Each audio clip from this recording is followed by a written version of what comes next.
दोस्तों, आप मेरी इस क्लिप को बिना स्किप किए हुए पूरा ज़रूर सुनिए। इससे हम सबको सीख ज़रूर मिलेगी। कहा जाता है कच्चा बर्तन मैल घनेरा और पके हुए का धोना क्या। संत कहें भगवान मेरा सब जाने, मरे हुए का रोना क्या।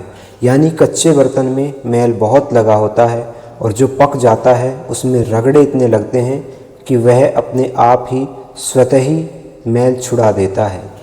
और जो पहले से ही मरे हुए के समान हो तो उसका रोना ही क्या। यानी कि जिसके महफिल में आने से या जिसके जाने से कोई फ़र्क ही ना पड़े, ऐसे इंसान के जीवन का ही क्या फ़ायदा। अगर इंसान चाहे तो जीवन में सब कुछ हासिल कर सकता है, बस हमें समझाने वाला कोई ना कोई होना चाहिए।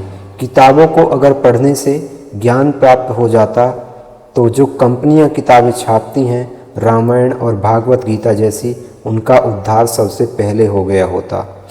हमें जीवन के लिए एक अपलाइन यानी एक गुरु की आवश्यकता ज़रूर होती है, जो हमको गड्ढे में गिरने से रोक सके। उनके पास जीवन के अनुभव इतने होते हैं कि आप जो कार्य करने जा रहे हैं उसके बारे में अगर आप राय लेंगे तो हो सकता है आप जो कार्य कर रहे हैं उसमें वो आपकी सहायता करके आपको बुलंदी पर और कम समय में पहुंचा दें। क्योंकि कहा जाता है अनुभव आपको असफलता वाले रास्ते पर जाने से रोकता है और वो आपको, अगर आप किसी प्रॉब्लम में फंस जाएं तो बाहर निकालने का रास्ता भी बताता है। जैसे एक उदाहरण, एक कहानी है एक संत और एक तोते की। एक सेठ एक तोता कहीं से लेकर के आए और ला कर के पिंजरे में उसे रख लिया। तोता बोलने वाला था। रोज सेठ जी सुबह पूजा करते और एक ही बात दोहराते, राम राम भजो मुक्ति होगी, राम राम भजो मुक्ति होगी। तोता भी पिंजरे में गोल गोल घूम के यही बात दोहराता, राम राम भजो मुक्ति होगी, राम राम भजो मुक्ति होगी।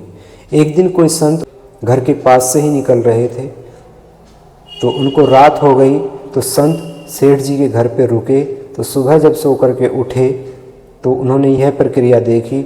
जब सेठ जी पूजा करने लगे, उन्होंने कहना प्रारंभ किया, राम राम भजो मुक्ति होगी, राम राम भजो मुक्ति होगी।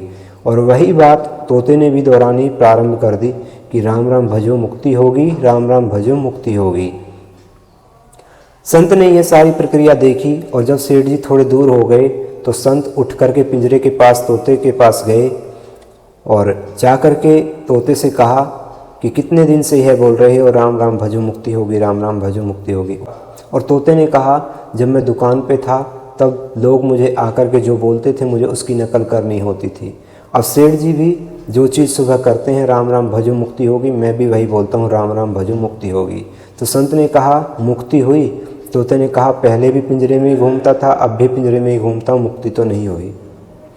तो संत ने कहा कि युक्ति बताता हूँ, पहले मुझे गुरु मानो तभी मैं आपको युक्ति बताऊँगा।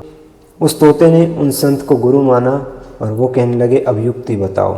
तो संत ने कहा कि कल जब सेठ जी आए तो आने पर लंबी सांस खींच करके लेट जाना और सेठ जी सोचेंगे तोता मर गया और तुम्हें बाहर जा कर के पिंजरा खोल के छोड़ देंगे।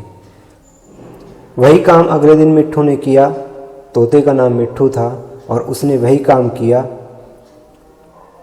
लंबी सांस खींच करके पिंजरे में लेट गया और अगले दिन जब सेठ जी कहते हुए आए, राम राम भजो मुक्ति होगी, राम राम भजो मुक्ति होगी, तो मिट्ठू ने कुछ भी नहीं बोला और वो लंबी सांस खींच करके पिंजरे में पड़ा रहा। सेठ जी पिंजरे के पास गए, उन्होंने सोचा कि तोता मर गया और पिंजरे को लेकर के एक नाले के पास गए और जब फेंकना चाहा मिट्ठू को तो मिट्ठू उड़ करके ऊपर डाली पर बैठ गया।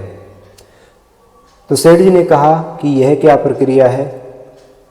तो तोते ने उनसे कहा, राम राम भजने से मुक्ति तो होती है, परंतु जब कोई युक्ति बताने वाला मिलता है तभी राम राम भजने से मुक्ति मिलती है, अन्यथा मुक्ति नहीं मिलती है।